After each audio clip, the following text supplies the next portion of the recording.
Life of Love with Julie Hilsen. Dear Source, Divinity, Higher Self, please know that I am so open and ready to collaborate with you on this day. And I thank you for bringing us together with Dr. Mary Sanders and her team. I welcome her team to come in as they would like to if they'd like to collaborate and join us. I'm just breathing in the goodness of this day, this wonderful spring time we have all around us of birth and renewal, and the wonderful ways that protons are interacting with the universe right now. And I'm picturing our light grid growing, and I'm welcoming God to work through me and for me to bring forth this message for the highest good, to show us the highest expression of our lives, and however we can show up with our challenges, our gifts, and embrace everything as we are contributing to the light grid around the world. And I honor Dr. Sanders' contributions, and I am so excited to collaborate. May we bring forth this message to open the hearts which wish to soften and the ears that need to hear. And as always, take what serves you and leave what doesn't. We're here to bring forth this message and like I said, add to the love grid. And I'm just so honored. And I ask this to be brought forth in a intensity of signal to reach those people it needs to hear, but also a gentleness of feminine spirit and receptivity that is kind and loving. And so it is. Thank you, thank you, thank you. And so it is. Thank you. Dr. Mary Sanders, welcome to Life of Love. I am so honored to share time and space with you, Julie. Sincerely, it is my honor. Oh, thank you. You're helping me make this container, and it's just been a wonderful journey. So I'm honored because you are a very important contribution to this message. And my Life of Love friends are sharing these messages, and it's a community. So thank you for being part of it. It's my honor. So Dr. Mary Sanders has been passionate about physical, spiritual, and emotional embodiment. And she's here to tell us about what she's been doing and how she's been helping people. And she has a deep knowledge of this personally. And she's going to share, hopefully she's going to share some about her path. I'm sure that's going to be woven into this beautiful thing we're creating. And yeah, so I just want to dive right into it. You said that on your website, I picked up and it was just like, that you learn the hard way. And so I thought that might be a good way to segue into what's your story? Like, why are you on Life of Love, and what brought you to this three-prong approach that's so embodied with physical, emotional, and spiritual like depth? You know, Julie, I thank you for that humorous statement because it really did bring a chuckle to my voice and a smile to my face. And my journey, oh my goodness, it has been so divinely orchestrated with so many ups and downs and all arounds, that happen to all of us, as we mature and as life happens. And I'd like to sit here and say, there was a time in my life, and this is true, this is very ego based. I thought I was totally in control of my life. And then the universe said, no, I don't think so, lady. We have a few tricks up our sleeves. Let's show you a few things. So to make a long story short, Julie, I am a chiropractor, been practicing for over 33 years. That ages me. And to make a long story short, I graduated at a very young age in which I really thought that I had life figured out. And so the School of Hard Knocks taught me, I didn't have any business training. All I had was a tremendous amount of get up and go and resilience and perseverance. And I made a lot of mistakes when I was first out in business, but I just stayed with it long enough to create, a wonderful business, which then turned a little bit sour for me. In that I had multiple offices, big staff, lots of overhead, and from the outside perspective, it looked as though I was on top of the world. And underneath, I was miserable, absolutely miserable. And so those, especially my husband, who obviously knew what was happening internally within me, tried to counsel and support and to guide me in ways of trying to make the necessary changes. And I was very resistant until one day he said, this I say this as if it was a complete surprise to me, but it wasn't. He was offered a job being a director at an international school in Ho Chi Minh City, Vietnam. And he said, "Hey, you want to go?" And I was like, wow. And what he really was asking me, Julie, was to leave something that I created from the ground up, essentially to leave my baby, something that I was closely and egoically tied to. And at the time, I struggled with that decision. But ultimately, I was like, okay, something has to change. And obviously, I haven't had the gumption to make these changes. So this is the universe's way of saying, move on, next chapter. So we literally sold everything and we moved to the other side of the world. And I woke up and I kid you not, I felt like I was upside down. I felt like I was upside down for a while. And I went through this incredible period in my life where I questioned, like, okay, time out, time out. What are you here to do? Why are you here to do it? Why are you still here? And what people still need to be connected with? And I was like, I don't know. I don't know. I don't know. I don't know the answer to these questions. So Julie, I did what any sane person would do is I ran away from Ho Chi Minh City and ran down to Bali, Indonesia. And so when I was down in Bali, my intention was to complete my yoga teacher's training certification. And I've been practicing yoga since I was 21. I learned literally from an Indian man who was my physics professor at undergraduate school. So that's when I started practicing yoga. And so I was like, okay, I'm just going to go. I'm going to spend a month down in Bali and I'm just going to get reconnected into my practice and deepen my journey. And it was during that time that I fell in love with meditation. So for the first time in my life, I really had time. I had time to deepen my practice. So I came back to Ho Chi Minh City and I kept meditating and I was experiencing these things that I intellectually couldn't wrap my head around. And so I was like, okay, wait a minute, wait a minute. So I know the human body incredibly well, obviously, as a chiropractor with the central nervous system from the neck on down. And then I was like, what's happening in the space between the ears? Like what's happening from the neuroscience perspective when one meditates? And so that question led me to study underneath Dr. Tal Ben Shahar, who was the guy of happiness. He was teaching, and to make a long story short, I would fly from Ho Chi Minh City to Lenox, Massachusetts to take his courses and then fly back. And in this process, I got really turned on by the human brain. Like the idea of its neuroplasticity, the idea that we have more control over the subconscious and the conscious and the programming that we are wired with.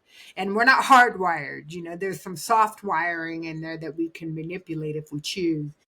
So fate has it that I came back to Ho Chi Minh City. I turned my husband on to the idea and the concepts of positive psychology.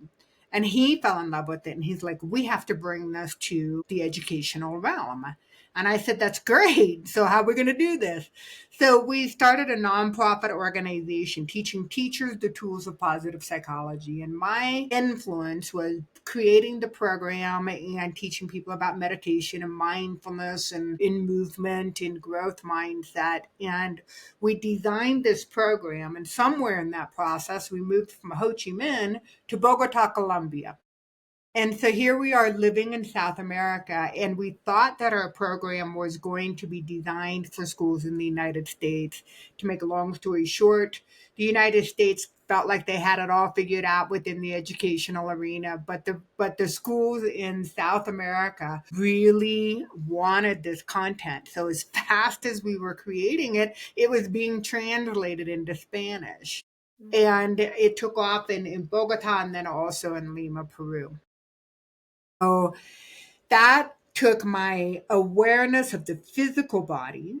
Then I added in the psychology and began to really incorporate the mental component. So I started to really understand the mind. And then life kind of happened. I had a couple of big deaths in my family, and it led me to really understand the human energetics. Like, I've always been acutely aware. I desensitized over certain periods of time in my life, but acutely aware of my intuition and how I receive information. So my husband said, look, you've wanted to go and deepen your awareness about energy medicine. Go and enroll in the Academy of Intuition Medicine. And so it was from there that I was finally granted permission to listen and lean into my intuition and to heighten the innate skill that I already was blessed with. So there's that nonlinear journey, which then allowed me to take that spiritual component and that energetic component and pile it into my toolbox. So now I hold sacred space as a medical intuitive for people in person and remotely all over the world. And I sit back and I just receive information, and it's my job just to share the information in a way that will serve the other person in their highest good in present time consciousness. So that's it. So amazing. And so many ways we could go with this. But I want to acknowledge your trust in yourself, and also you picked this man before you even knew that you were going to go to the, and he was guiding you. And is he, I mean, you said he graduated from Georgia Tech. What did he Mhm. study? I'm just curious because I love divine partnerships, and this seems like a real divine partnership. It was. It was. So, a couple of things that I want to say. If I made my story sound too graceful, please, listeners, understand that my journey was anything but graceful, but it was very divinely orchestrated. And I have an incredible partner who was there to help support me as well. So And do you when think he he was in, felt guilty? He like ripped you out of your world. He took your baby, and then he's like, she's got to go to Bali because I feel so bad. Like, you think it was guilt? he must have, he probably still does. I think I have that a little bit in my relationship. He'll, like, I think that when he was at Georgia Tech, he was studying engineering. In fact, I'm sure that that was the case. And then he transferred into education, and then he went to Arizona to finish up his education degree. And when I met, full disclaimer, when I met my husband, he was a patient of mine. And he was the last patient of my day. He was my 5:45 time slot. And I am like a person who does not like people waiting on me. And I don't like waiting on others. And this man could not show up on time for a single appointment. And that's the hour of the day that I'm like, come on, dude, I've been here since 7 a.m. You gotta get here. You gotta get here. But no, listen, he's a lovely, lovely man. We were friends for a couple of years before our relationship turned romantic. So friends first never hurts. At that time, I really was still very, even though I was practicing in a very conservative town and I was very committed to keeping kind of my spirituality underneath the radar for a lot of people, he committed. We both knew that we had healing to do individually and we had healing to do together as a couple if we were to be in a committed relationship. And at that time, we both enrolled in an energetic, it was called a Wake Point School of Energetic Healing. And it's a branch of Barbara Brennan's work. And it's very hands-on, and it's about energy chelation and balancing the body.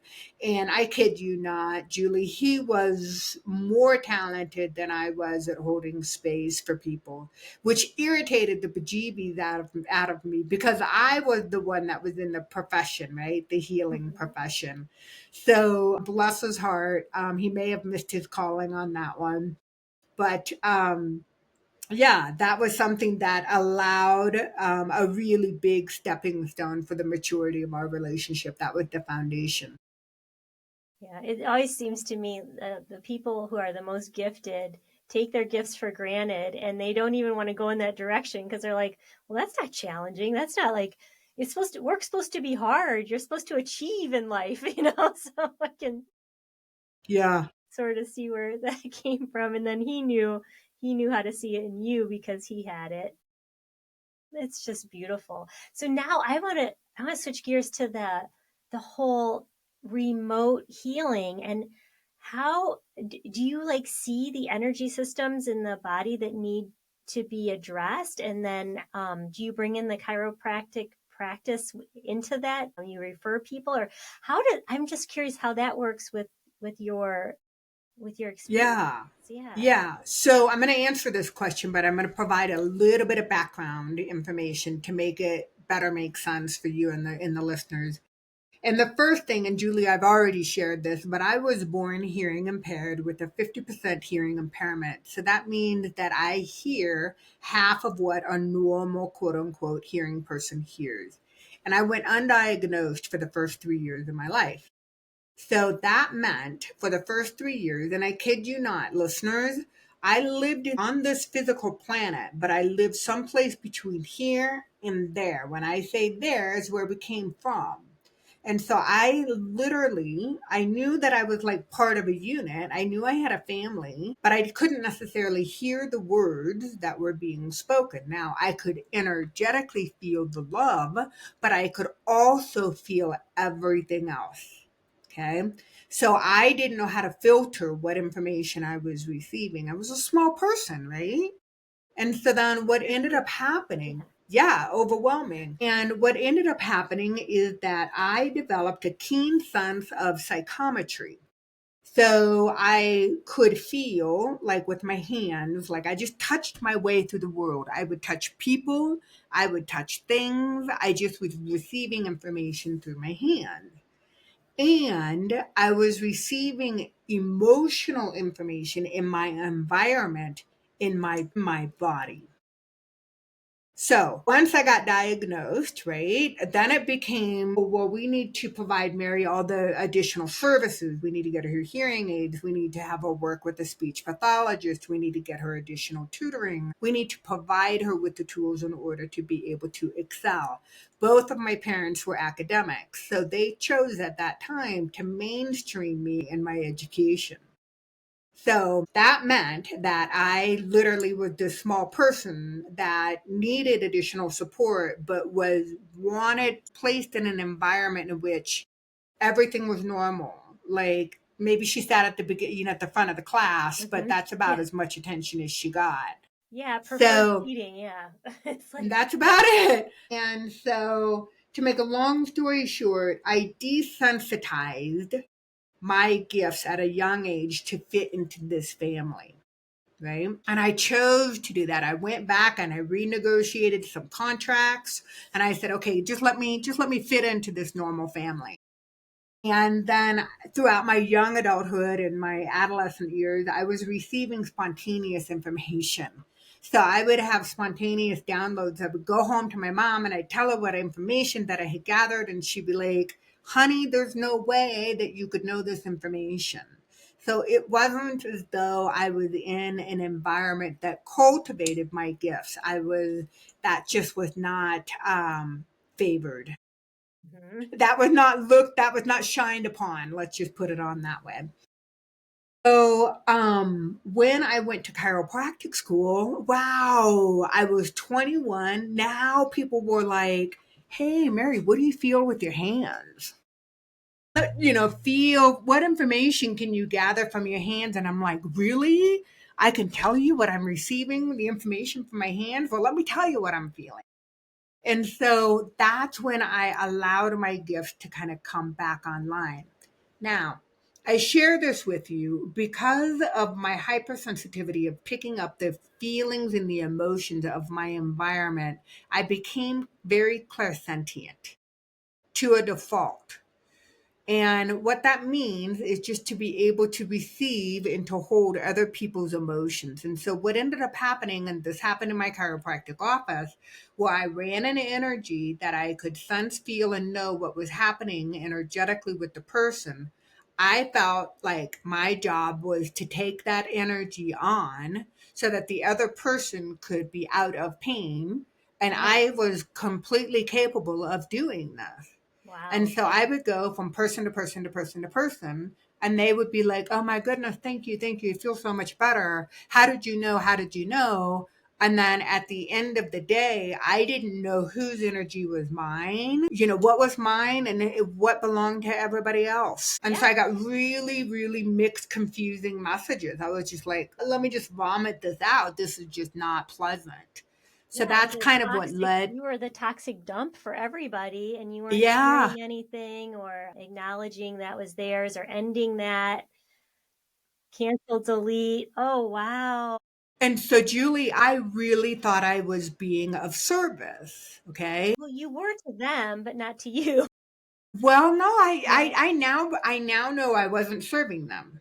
Okay. Okay. Yeah. And this is a message that I really am adamant about people understanding, and that just because you care for you're empathetic towards another individual does not mean that you carry whatever discordance, emotional hardship that they may be having twofold. Number one, you're robbing them of their own journey, and you're polluting your own self. And so for that very reason today, I am like super adamant about you gotta learn how to neutrally separate from people. You need to learn how to cleanse. You need to learn how to ground and charge your own system and to have very strong boundaries when it comes to your energetic field. And it just blows my mind how this is not taught. And I brought this up before.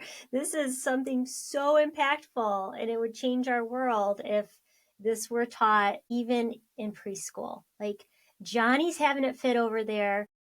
Johnny's having a hard time. That's his thing. And you don't need to own Johnny's. I mean, it can be taught at a very, like you said, you were involved with the education and did this. Well, I guess I'm jumping around a little bit, but when you were doing the programs in Bogota and Peru, was this part of the curriculum with the meditation and clearing your energy field? Like, did you weave this in because you had felt it so much?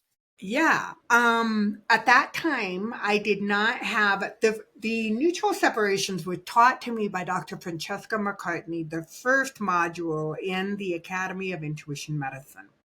So I had not Makes gone through sense. the academy, right? I Yeah. had not gone through the academy while I had been promoting the nonprofit. But I knew that there was grounding, and I knew, the sanctuary of the mat, and I knew the mindfulness techniques with the meditation. But I'm with you, Julie. I think, and I've said this for years, so those listeners that you may have heard me on another podcast, this is a repeat, but it's a message worth getting, and that is, if you are especially if you are in the service industry, Julie, Mm. having been in, a speech pathologist, anybody in the healing arts, anybody who's of service. I don't care if you're waiting tables or if you are checking of people out at the grocery store, if you're at the gas station, you're in the service industry, which I believe all of us are to a certain degree. You get to know how to identify what is other people's and how to establish strong boundaries. And it is not your responsibility to hold the energy for other people. Just not. No, that's so, you read my mind. I was thinking about when I was waiting tables in college. You have a table that, things are going south. Like, they made the wrong thing. They're not going to be happy. The couple's in a fight or whatever it is. Like, that table is just gone. But you can't let it affect your whole other section, right? Like, you got to shake that off and go to the next table, and that's a perfect blank canvas at that next table. Like, waiting tables teaches you so much, because if you stay in the framework of disaster, then you're just going to have a really bad night, and it's hard work too. Wow. So, Yeah. so true. So true. And my oldest son was having really bad nightmares, and he was at school, and I said, Reese, you might want to clear your field, and I told him how to do it. And, here I am. I do it for myself. I do it in the shower every day, but I don't think to tell my children. But when there's a problem, it's nice to have a toolbox. And, maybe he listened more because it wasn't part of my everything the mom says, like, did you do this, that, and that, like maybe when the student's ready, the lesson will appear, the teacher will appear. But and I can't own his path, but I was glad it did help his nightmares when he cleared his energy before he went to bed. That really made a difference to him. Absolutely. But yeah, it doesn't have to be a difficult thing, right? No. Like, what's your way? How do you do it? Well, okay, so this kind of adds to the conversation. So I teach a class called the Energetic Toolbox Kit. Okay. And so I'm teaching people how to do these tools. And I did a checkout interview with one of the gals that took my last class. And she said, you provided us with practical tools. You took something that was a little bit esoteric and kind of out there, and you showed me how to do it at the dinner table at Thanksgiving dinner. You showed me how to do it in the grocery store. You showed me just the practical everyday tools. And so I'm so glad that you said that, because that, I think, is empowerment. Yes. Knowing that you have tools to support you in your daily activities. I mean, we all live on this earthly plane. We're not always going to have a good soft cushioning environment around us. It's not going to happen. We have family members, we have society, we have the environment, we have judgmental people. So yeah, the way that I hold space, okay, this is the first thing that I want to say. I first cultivate the relationship, the two-way exchange in relationship with Mother Earth. And that's through allowing that loving, nurturing, supportive, caressing, embracing, rich, organic, nutrient dense substance to flow through the physical body, and to connect your lower extremities and your pelvis and walk to the beat of Gaia, to really slow down and to allow your central nervous system to regulate at a much lower and slower pace so that you can be more mindful, you can be more present. That's the first thing. Because if you're in That's why Om is such a Om. To me, when you do the Om, that embodies Mother Gaia. Like, hello, Mother Gaia, I'm connecting to you. Thank you for reminding me about that. Well, you spent time in Ohio. You know that manure rich, stinky earth that just like cultivates everything, right? Food that we eat and the weeds that surround us. I mean, she is prolific, super prolific. I grew up in the Midwest. I can say all that. I just really like, there's nothing more satisfying to me than laying in the grass or laying on a big rock or being saturated by nature. Just really rejuvenating for me. So that's the first step, is to cultivate that relationship. And so then when you're in a grounded state, the more expanded one becomes, the more they need to deepen and widen their grounding field. And so when you're neutrally separating, you can sit in an expanded state and you can envision various different pods of people, places, or things that may have occupied your energetic space for that day. So for me, in the evening before I go home, I envision all my patients that I held space for. Perhaps I have another bubble for those people that I connected with online. Or I have a bubble for those people that I met at Whole Foods, or the people that I worked out with, or people that I might be experiencing challenges with. And so then I use my hands, because the psychometry is a beautiful way to share energy, and I gift back the energy from myself to these various different pods of people, places, and things. And I sit and I wait for that exchange and that transfer to happen. And then once I feel like they've fluffed up and really received, Mm-hmm. what makes them feel good, then I just say energetically, okay, now it's time. It's for me to reclaim what rightfully belongs to me. And then in that energy stream, I receive the energy back. And I take that energy and I run it through and I ground it back down to Mother Earth so that she can recycle it and that I can build, bring in some fresh saturated earth energy to replenish myself. And then I mutually separate. I sever those cords. And then what ends up happening is that these pods disappear. They just kind of go about their own direction. And then I come back to self, and then I'm ready to go home. For then my day is complete. Then I can go home and be more present for my husband. Well, that is beautiful. That is so in the visual. I've been connecting to this. We talked about it. We didn't talk about this before we started recording, but the light grid is so important to me and helping spread the light of where humanity can go if we choose. And so this ties in you're bringing divinity and Mother Earth, and your name is Mary, which is not lost with me, with the divine, mother feminine energy of this Mother Earth that can help us transmit and transmute what doesn't serve us, and then reclaiming your divinity at the end of this. I love the visual. I love the bubble. That's their journey. But the people have come to you and asked. And so that's a beautiful sentiment too, is that you ask. It's one of those, the teacher appears when the student is ready moment, I guess, or coming back to you. It's so beautiful. Like, seek and you will find, ask and you will receive. I love this. Wow. It's beautiful. So that is energy. So it's not like you're saying, hey, you need to drink more water, or I'm sure that you talk about diet or if someone's physical body is disrupted, you might tell them what they can do to support their physical body on this 3D plane. But your healing, to me, what you said is about energetically sending them and resetting something that's out of balance, or giving them, supplementing what they need to find their answers. So you might not give them specific A, B, and C, do this. So how do you measure? I mean, do your clients come back and say, hey, this is improved like this? Or how do you know your impact? And I'm just curious, because it's, if you're remotely doing this, it's the imposter syndrome sometimes with spirituality, because we can't put our hands on it all the time. But you're successful and you're doing this and you're wonderful. So I want you to share how. Yeah.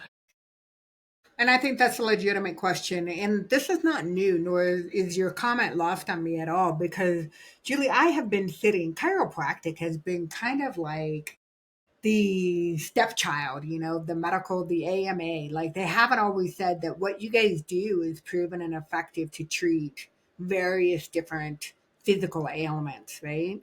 They say, okay, chiropractic is good for low back pain. They give us that. And then they came around and said, oh, well, maybe you can help with headaches. And I have over 30 years of people coming back and saying, Mary, I don't care what you're doing, it's working. So whether it's scientifically proven or not, this stuff works. And so I still hold space for that, because I'm just a normal, soon to be 56-year-old woman, I have a huge, heavy scientific background, and I hold space for the hardcore science that has been proven. And then I hold space for the science that has yet to be proven. And as a practitioner, I sit in this big old pregnant pause. It's like, I know this works. I can't necessarily prove it. I know that there's some research that's helping to substantiate what it is that I'm doing, but I really can't get too caught up in that. I just know, I trust, and I have faith that this is work. And so when people come back to me, there are people that say, okay, I just only want one session. I just want one session, and I want you to fix 1, 2, and 3. And so I'm like, okay, so I'm here to tell you, I want to manage your expectations. Your physical body is the most dense of all of your energetic systems. Your physical body will be the last to change. Right. The last to change. But if you want to experience my work and come in for one single session, that's fine. Let's do this. And let's set the intention to serve you to your highest good. And let's set the intention to be seen what you currently need to be seen at this moment. And so then we open up the field. And again, how I hold space for each individual beautiful spirit is different. I just sit back and I'm like, All right, so counterintuitive. The more I lean back away from the situation, the more I feel, the more I sense, the more I know. And it's when I get really attached to the idea of seeing it and feeling it is when I start mucking it up. And I don't want that. I want to back and be shown what is to be intended to be so. So people will come back and say, I don't know what's going on. I feel lighter. My moods are better. The people that stick around for more treatments, they come back and they say they have changes in their relationship issues.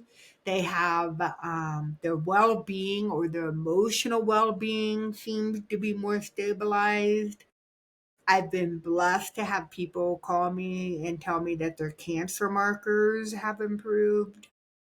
I mean, that's like, I mean, that just brings tears to my eyes when I really think about it. I'm just like, I'm not doing anything, people. I'm not. All I'm doing is holding space in your body, your energy. You are so intelligent and so capable that your body can do this. It has such innate wisdom and somatic intelligence. You know how to heal yourself. I'm blessed. I'm blessed to be part of the journey. And I will lovingly hold space for you in the future. You're determining the healing. It's such a powerful message.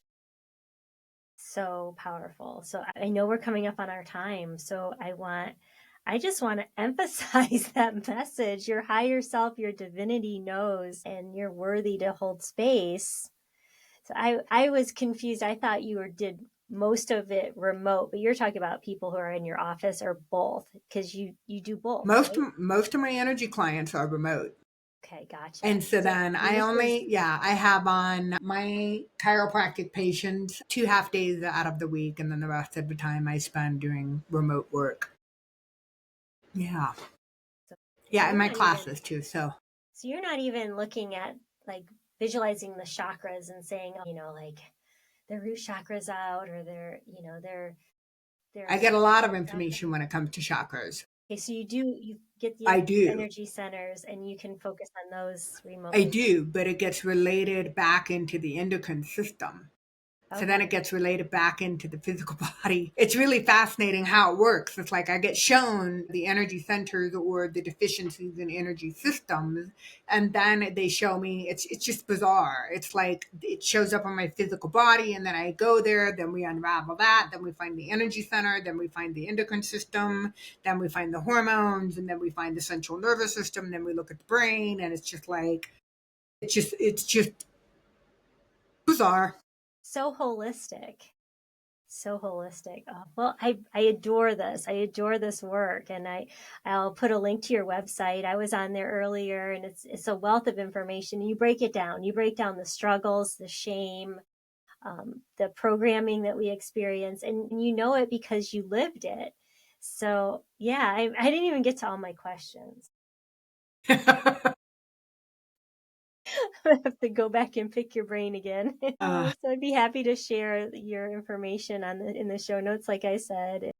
Thank Did you. you have any workshops coming up? Is it on demand, or how can? Um, I have starting this evening. I've got another cohort this fall. I'll be starting. It's been requested that I put together a toolbox 2.0. Okay. So I will be in the fall. I'll be starting another 1.0, and then I'll be beta testing a 2.0. So my website has all my information on it, and then I do monthly group healings and things like Oh, that. that's right. So That's what I was yeah, trying to come up. I knew I read that. That was a great option. Like what an amazing opportunity to work with you. And I honor your journey and thank you for sharing so candidly. And, it's just been a beautiful conversation. Thank you. thank you for holding space.